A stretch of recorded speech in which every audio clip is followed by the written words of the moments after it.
in the wedding? Because I sang that in the airport. On the way, I was like, going through the big. I do mean Dallas. I'm going to Dallas. It was awesome, though. I had such a great time. But yeah, man, weekend trips can be so much fun. But on this shift, yeah, they can be exhausting. I feel like I need a day just to like lay down. You complain about sleep a lot. Sleep is my first love. Yeah. Sleep is my first love. It is precious. You don't know how precious it is until you True. But get up at 2 in the morning every day. Yeah. How are you? How was your weekend? It's all right. I watched my Kentucky Wildcats escape with a victory. I think it was John Clay that did a thing. I think he said, and it's a pretty good analogy. I think it was John. It could have been Mark's story. I apologize. Whoever. Somebody in the Herald Leader wrote. It's like watching when Tubby was here, because Tubby would always win, but you play down to your competition sometimes. You have these barn burners, and it was like, I mean, there was, like, again, a chance we could have lost, but we didn't.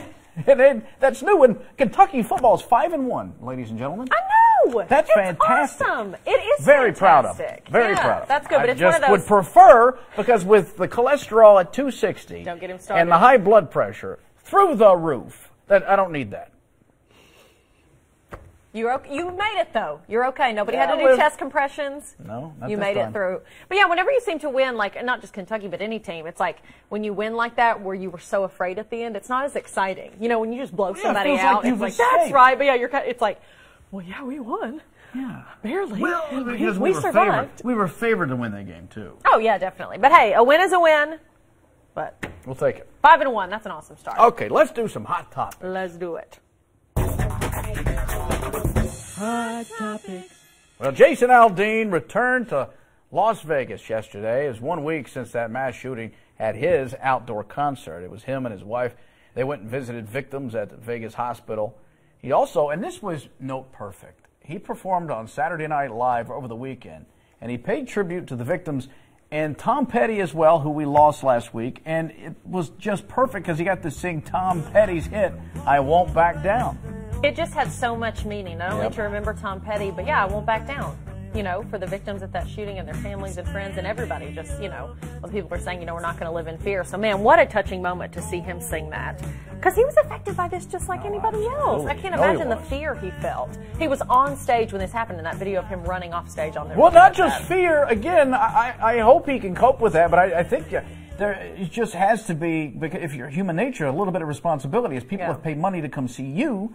And then this thing happens to them, even though it's no fault of his own, and we can rationalize that, doesn't mean you're not going to feel it. Exactly. But yeah, he went to the hospital, he and his wife. We saw there at the beginning of the video a picture of him out in front of the hospital. I saw a really cute picture, too, online. Go to Jason Aldean's Twitter if you haven't seen it. It's he and his wife, and it's from the back, them, when I guess they first got back to Las Vegas yesterday, and it's from the back, and they're looking at the Strip in Mandalay Bay. And it's the first time they've been back. And, man, just what a different feeling, hopefully, for them to be back and be able to pay tribute to those victims. Because, yeah, those are regular people that had come out to see him and have a great time. And then, goodness. But, yeah, so sweet of he and his wife to do that. His wife is expecting, by the way. Is that right? Yeah, she's, very, very pregnant. So, yeah. All right. I hope she is. You said that. She is. Oh, she's one of those, it's like, she's a month pregnant. I don't ever say that unless you're actually in delivery. Same. No, don't ever Unless someone's actively in labor, I don't. That's the baby's crowning. Don't say it. Oh, glory be. Okay, what do you think about Mike Pence leaving Sunday's Indianapolis Colts game after several players took a knee during the national anthem? A lot of people talking about this. The Colts hosted the 49ers Sunday in Indy, and several of San Francisco's players took a knee during the anthem. Well, the vice president and former Indiana governor left the game shortly after. He didn't even stay for kickoff because of this. He then took to Twitter to say he left because he would not, quote, dignify any event that disrespects our soldiers, our flag, or our national anthem. Well, why did he go then? Because everybody knew that was going to happen. Yeah. I don't understand this. I mean, all of it is a bit of showboating on both sides. Those guys and the vice president. I mean, you're politicizing something that shouldn't be politicized. Just listen, if you knew it was going to happen, you can disagree, and certainly a lot of people do, as you can look at the ratings of the NFL. Absolutely, yeah. Because there's other ways to protest than throwing the baby out with the bathwater. Yeah. But you knew they were going to do that. I don't understand why he decided to exit. It seemed staged to me. Yeah. Well, and that's the part that I find concerning, that I think a lot of people do. It's now coming out. They're saying he had planned to leave. The whole purpose of going to the game was so he could leave after that. Is now what some reports are saying today. They had it on NBC on the Today Show this morning, saying some people are saying it was pre-planned Staged. that he was going to leave. Yeah. So that's the part I'm like, come on. What? You know, just like they have a right to kneel, and that's the, you know, the players, that's their business, that's their choice. It is his choice and his business if he's offended by it and gets to leave. But if it was pre-planned where he's like, I'm going to go, and then I'm going to leave. And then what that did was It's upstage your boy's day. That was his day. Peyton Manning. That was yes, his day. that Sort was, of took the headlines away from him because weren't they unveiling a statue? Yes, they built being of honored. Peyton? Yeah, for the Colts. I mean, good Lord, can't we all just pause for Peyton? If we can't pause for Peyton and honor him, what's this world about? I don't know. Poor Eli. Poor does Eli. More than anybody, and nobody cares.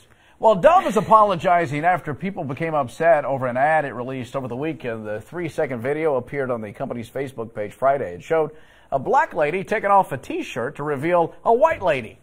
Well, people started complaining about it, as they do, and some said, well, this is racist. Dove removed the post and then issued an apology saying it had missed the mark in representing women of color thoughtfully. You know, we're sensitive about everything, but even I would know that's probably a bad idea. Exactly. You're asking for it. Anytime you do anything, even if it was meant with great intentions, and I guess their premise here was to say this works for any and all what it skin. was? Okay. Whatever skin you have, our body wash Dove or whatever, works. it's good for you. So that was their intention. But anytime you're going to have anything that has to do with race in there, you're going to upset somebody. Even if we think it's, you know, ridiculous how people get offended so easily now. Well, I'm just Still, you know people are going to get offended. I'm just going to stick with Gojo. Let's go, Joe. It's a soap. It's a man soap. You see it at service stations. Oh. Yeah. Just like sandpaper. It's gritty. Yeah. Gojo. Sounds great. Oh. Does Elizabeth use that in the shower? She's like, oh, my tongue well, I'm not layer, allowed my to use the epidermis. shower. I have to use the hose out back. Oh, you do? That's what I do. Wow. All righty. McDonald's is promising more special Szechuan sauce after its first batch sold out unexpectedly fast over the weekend. Is Szechuan essentially soy? Is that different? It is kind of an Asian-inspired sauce. Usually when I've had it Okay, I know that. But does it taste like soy? Or is it a little spicier? I honestly don't know because you know I don't like anything spicy. So even just the word right. Szechuan Who am I sounds talking spicy. to? I forgot. So no. Well, on Saturday, McDonald's offered up the rare condiment that was made popular in the 1990s, I guess, that they used to have. Well, it sold out so quickly this weekend, most people that went to get it were unable to. Some packets ended up online selling for exorbitant prices. Wow, black market. I know. Who knew? McDonald's says the sauce will return in winter and will be made more widely available. By the bucket. Yes, they acknowledge they did not expect so many people to be turning up for it. So Szechuan, Seth, is it like soy or is it like a little spicy orange? What am I thinking of? Like when I get it, doesn't PF Chang's or someplace have like Szechuan chicken or any of those kind of... Why can't I remember this? It's what? What she said? Szechuan chicken. What she said. Yeah. Our expert over there says what she said. Soy spicy. Okay. Well, we don't know. We're obviously experts. We're just going to speculate. We're fine diners. Yeah. All I know is ranch. You better have ranch. I won't go to a restaurant in town that a lot of people love because I've told you this. They don't have ranch. Which is it? No, I'm not going to say it on the air. Just write it down. Just mouth it to me. What is it? You know what it is. I can't read lips. Oh, I don't know why I made him do that. I was like, I'm going to get this. Tell me in the break. Burger King has unveiled a new cereal-inspired treat, a Cinnamon Toast Crunch milkshake. It features pieces of the classic cereal mixed with cinnamon-flavored syrup and vanilla soft serve. Ugh. Ooh. It clocks in at a whopping 780 calories. That's not going to stop me. But no, that part's irrelevant. Yeah, I don't care about that, but the taste might. I love, okay, what were some You of like your... Cinnamon Crunch cereal? Loved it. Cinnamon Toast Crunch when I was a kid. Cinnamon Toast Crunch. My brother and I would come to blows over this. If there was like one bowl's worth left in the box, it was like, no, that's that and Frosted Flakes. I like me some Golden Grams. All good. Yeah. Cereal was so good when you were a kid before you realized how much sugar was in things.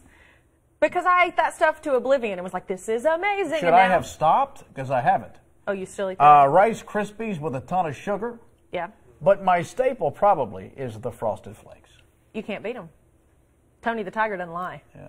They're delicious and nutritious. And you got there's a ratio of keeping them crisp without letting them get too soggy. Yeah, you got once you put the milk on, you got to get in there. That now I'm a Honey Bunches of Oats girl. I don't know if I've had that. What? Honey Bunches of Oats? I've had Frosted Cheerios. I love me some Frosted Cheerios. Bring on the sugar. I really don't eat cereal that much anymore, though. Like I love eat cereal unless I get into a diabetic coma. I won't do it. Does that happen to you? Yeah. Lay down the Szechuan and bring me the cereal. Then I'm out. Lay back. I love it. Put the Cinnamon Toast Crunch into your mouth. All right, everybody. Those are today's Hot Topics. Hot Topics. Sometimes I eat healthy with frosted mini wheats. Those are very healthy. You ate healthy today, Lee. That one side is healthy. Yeah, and then the other, it makes it tolerable. Yeah. That's good. No, you ate healthy today. I had a salad today. Lee and I went and got salad. I've started a new chapter. Healthy. He said, I'm going to cut out bread. I go, yeah, that'll help. He said, help with what? Yeah, I was like, because right across the table, a woman is saying I'm fat. I didn't say you were fat. I was trying to applaud your new what health. That meant. Yeah. Stay with us. Coming up, dressing up for Halloween isn't just for kids anymore. No, dogs are getting in on the action. Details on Barktoberfest when we come right back.